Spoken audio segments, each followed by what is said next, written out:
Hi guys, good morning. This is Manay Gina and welcome back sa aking YouTube channel.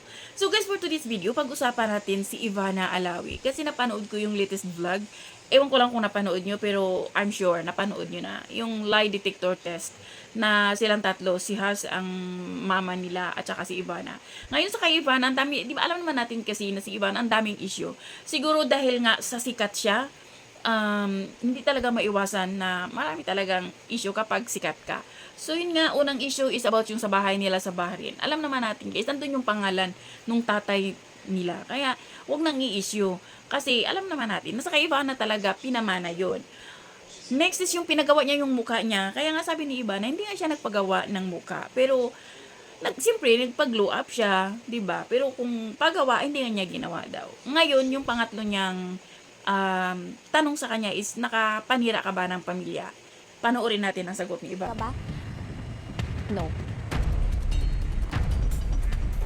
Kaya, ang tagal naman ito.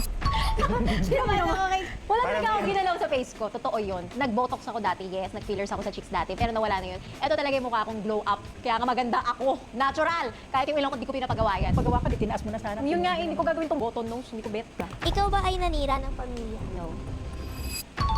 Hindi ako pinalaking manira ng pamilya. I respect family kasi kami nga broken family. No, tapos maninira ako ng family. Sira ulo ka pala. Okay.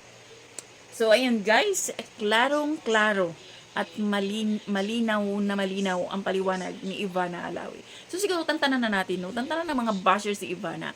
Kasi, mabait si Ivana, ha? Marami siyang natutulungan, di ba?